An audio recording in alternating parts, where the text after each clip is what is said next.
हिंदी चित्रपटसृष्टीतील एक अभिनेता जो स्वतःला मिस्टर परफेक्शनिस्ट म्हणतो, अर्थातच आमिर खान. या आमिर खाननी काही दिवसापूर्वी असं स्टेटमेंट उद्गारलं होतं की मी ज्या चित्रपटात भूमिका साकारली होती थ्री इडियट, त्याचा आणि सोनम वांगचूक यांचा कुठलाही संबंध नाही. परंतु आज 20 जुलै 2026ला खऱ्या अर्थाने मिस्टर परफेक्शनिस्ट कोण आणि रॅन्चो कोण हे आज आपल्या भारतीय युवा वर्गाने सिद्ध केलं.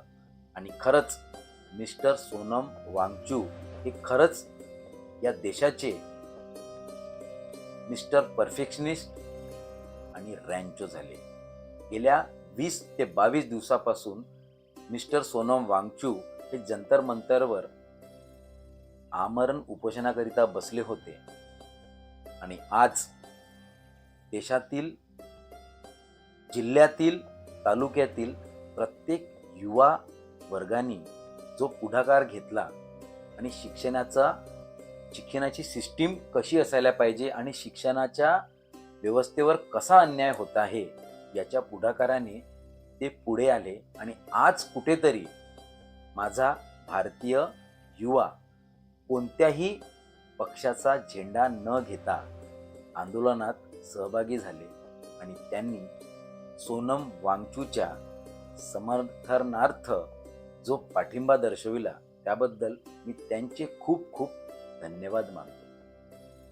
सत्ता येते, सत्ता जाते, पक्ष बदलतात, पक्ष फुटतात, पक्षांतर होतात, परंतु या भारतातील या लोकशाही देशामध्ये जेव्हा केव्हा या शिक्षणावर किंवा इतर कोणत्याही गोष्टीवर अन्याय होतो तर या देशातील युवा असो, शेतकरी वर्ग असो, हा कुठल्याही पक्षाचा किंवा कुठल्याही जाती धर्माचा विचार न करता तो केवळ न केवळ आपल्या अधिकाराचा विचार करतो आणि आपल्यावर होणाऱ्या अन्यायाला कसा विरोध करता येईल याची स्पष्ट भूमिका तो मांडतो.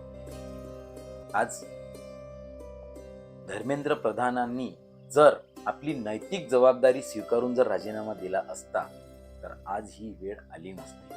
आणि आज कुठेतरी देशाच्या इतिहासात पहिल्यांदा प्रत्येक ठिकाणी, तालुक्यात म्हणा, जिल्ह्यात म्हणा, संपूर्ण देशामध्ये एकाच गोष्टीसाठी आंदोलन झाले. आणि अशी आंदोलन जेव्हा जेव्हा या लोकशाहीवर काहीतरी चुकीचा परिणाम होईल तेव्हा तेव्हा माझा युवा वर्ग आपल्या हक्कासाठी नक्कीच पुढाकार घेईल आणि आपला हक्क मिळवून. जय हिंद, जय भारत.